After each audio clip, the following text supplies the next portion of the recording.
எல்லாருக்கும் வணக்கம்.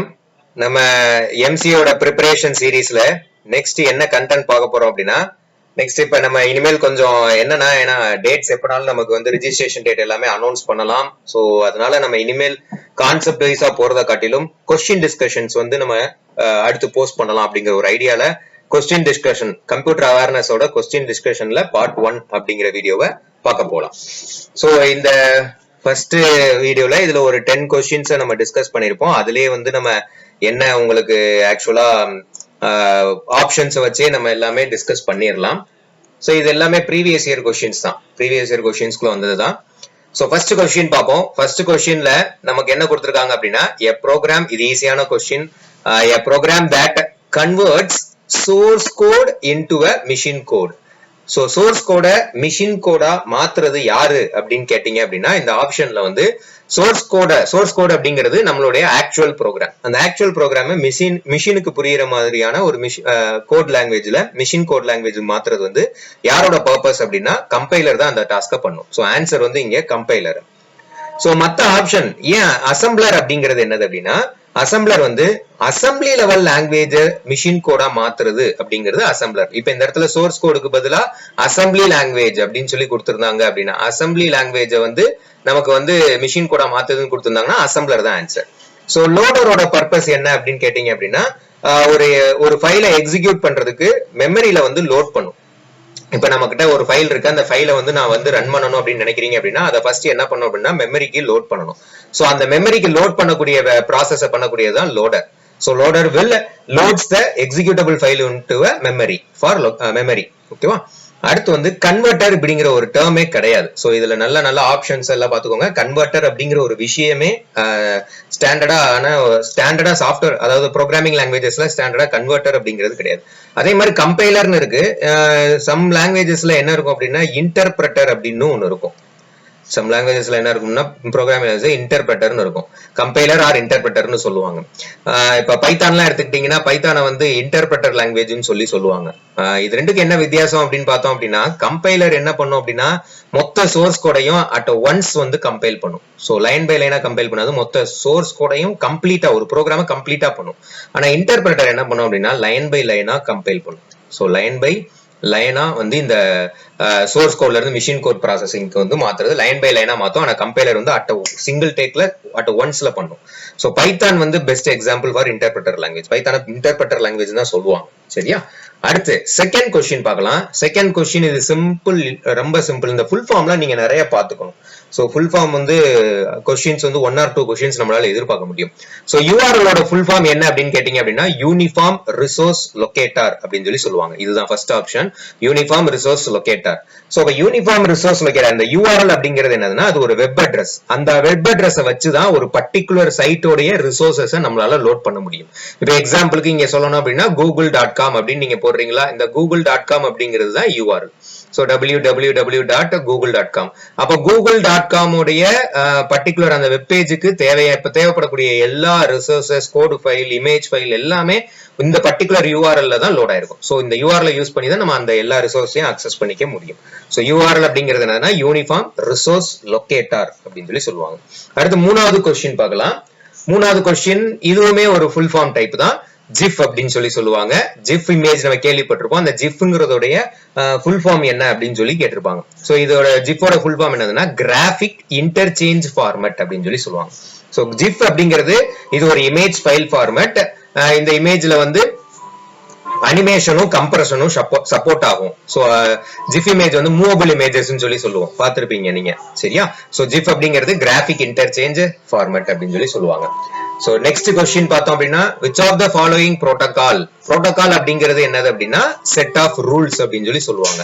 நம்ம இன்டர்நெட்ல ஒரு பர்டிகுலர் விஷயங்களை டிரான்ஸ்ஃபர் பண்றதுக்கு ஃப்ரேம் பண்ணக்கூடிய, அது ஒரு பர்டிகுலர் டேட்டாவை எந்த ஃபார்மேட்ல டிரான்ஸ்ஃபர் பண்றோமோ அந்த டிரான்ஸ்ஃபர் பண்றதுக்கான ரூல்ஸை ஃப்ரேம் பண்ணி வச்சிருக்கிறது தான் புரோட்டோகால் அப்படின்னு சொல்லி சொல்லுவாங்க.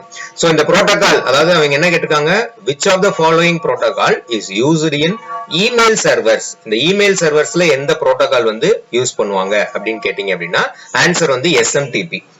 SMTP அப்படிங்கிறது என்னதுன்னா சிம்பிள் மெயில் டிரான்ஸ்ஃபர் புரோட்டோகால் அப்படின்னு சொல்லி சொல்லுவாங்க. இதோட ஃபுல் ஃபார்ம் வந்து simple mail transfer protocol. Completely email சர்வர்ஸ்ல யூஸ் பண்ணக்கூடியது SMTP.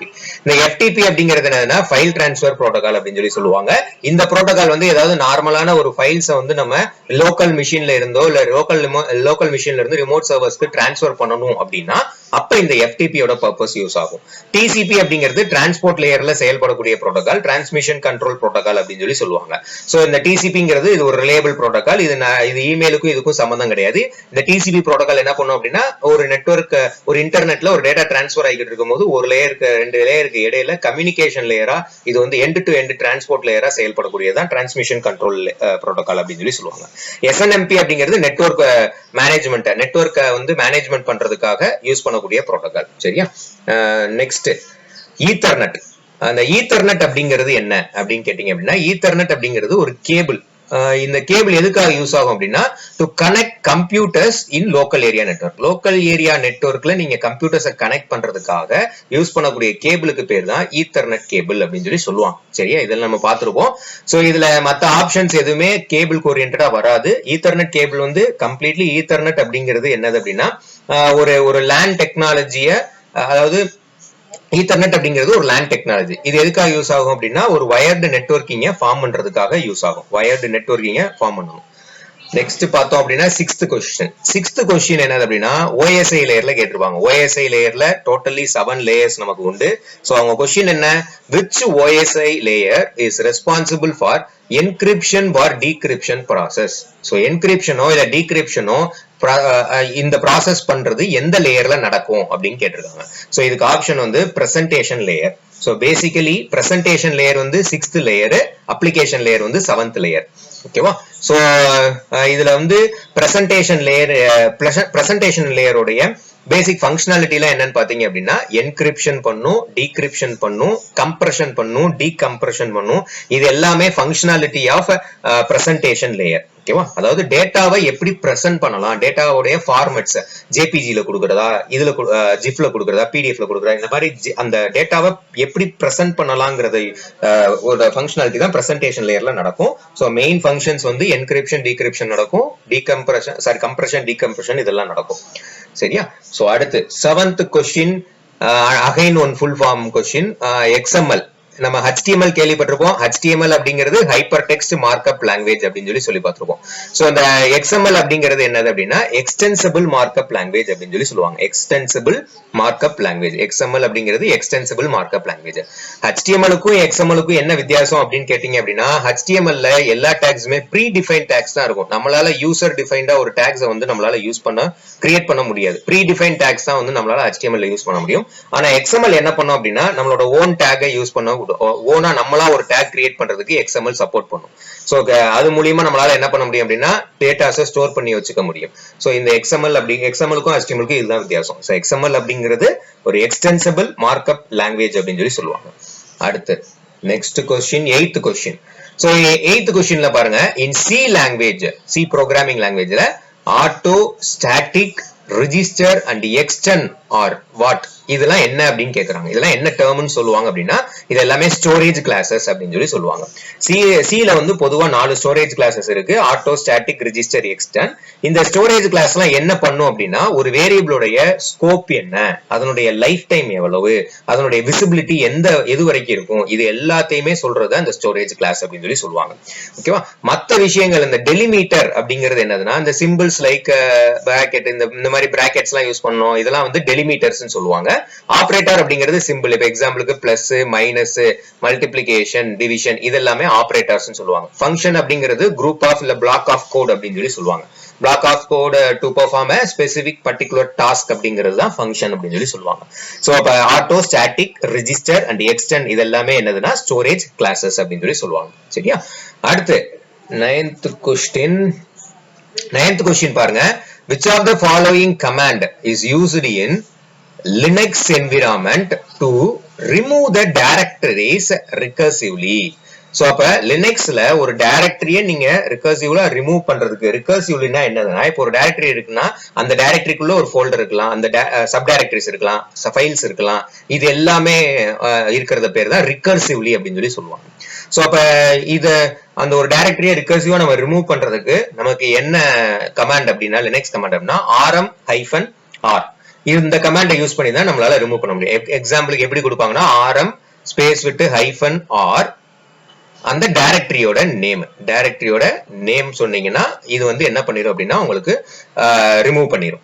சோ அப்ப இதுல மத்த ஆப்ஷன்ஸ் பாத்தீங்க அப்படின்னா RDIR இது வந்து வேலிட் கமாண்டே கிடையாது. இப்படி ஒரு கமாண்டே லினக்ஸ் என்விரான்மெண்ட்ல கிடையவே கிடையாது. அதே மாதிரி ரிமூவ் DIR அப்படிங்கிற கமாண்டுமே லினக்ஸ்ல கிடையாது. ஆனா RMDIR இந்த கமாண்ட் இருக்கு. இந்த கமாண்ட் என்ன பண்ணும் அப்படின்னா வெறும் எம்டி டைரக்டரிஸை மட்டும் ரிமூவ் பண்ணும். இப்ப எனக்கு ஒரு டைரக்டரி இருக்கு, அந்த டைரக்டரிக்குள்ள சப் டைரக்டரிஸ் எல்லாத்தையும் சேர்த்து ரிமூவ் பண்ணணும்னா rm-r இதுதான் கமாண்ட். சோ அதனாலதான் இங்க தெளிவா கொஸ்டினை வாசிக்கணும். ரிமூவ் த டைரக்டரிஸ் ரிகர்சிவ்லி அப்படின்னு ஒரு வார்த்தை போட்டிருக்காங்க. இப்ப ரிகர்சிவ்லி போடல அப்படின்னா rmdir அப்படிங்கிறது ஆப்ஷன். ஓகேவா? சோ அடுத்து நெக்ஸ்ட் 10th கொஸ்டின் பாத்தீங்க அப்படின்னா கம்ப்யூட்டர் வைரஸஸ் பத்தி இருக்கும். சோ கம்ப்யூட்டர்ல viruses, worms, Trojan horses with malicious intend is known as என்னன்னு கேட்டிருக்காங்க. சரியா? சோ அதாவது வைரஸ், வார்ம்ஸ், ட்ராஜன் ஹார்ஸ் இதெல்லாம் வந்து ஒரு மெலிஷியஸ் ஆபரேஷன்ஸ் பெர்ஃபார்ம் பண்றதுக்காக யூஸ் பண்ணக்கூடியதுதான்.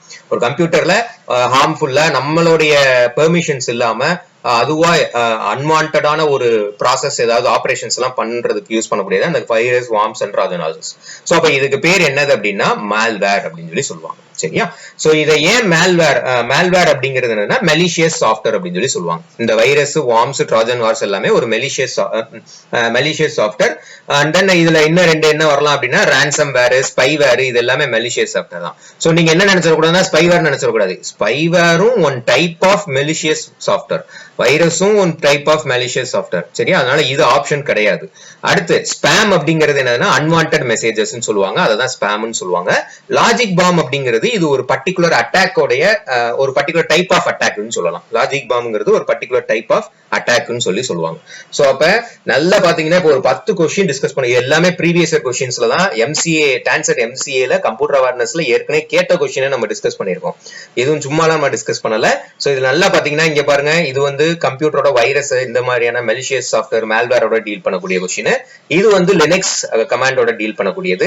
இது C லாங்குவேஜோட டீல் பண்ணக்கூடியது. இது HTML வெப் டெக்னாலஜிஸோட டீல் பண்ணக்கூடியது. இது நெட்வொர்க் கான்செப்ட்ல டீல் பண்ணக்கூடியது. இதுவும் நெட்வொர்க் கான்செப்ட்ல வரக்கூடியது. நெட்வொர்க்லயே ஹார்ட்வேர் ஓரியன்டட்ல வரக்கூடியது. இதுவுமே நெட்வொர்க் கான்செப்ட். நெட்வொர்க்லயே பாருங்க 1 2 3 கொஸ்டின்ஸ் நம்ம நெட்வொர்க்லயே பார்த்திருக்கோம். அண்ட் தென் இது ஃபுல் ஃபார்ம்ஸ்லயே 2 கொஸ்டின்ஸ் பார்த்திருக்கோம்.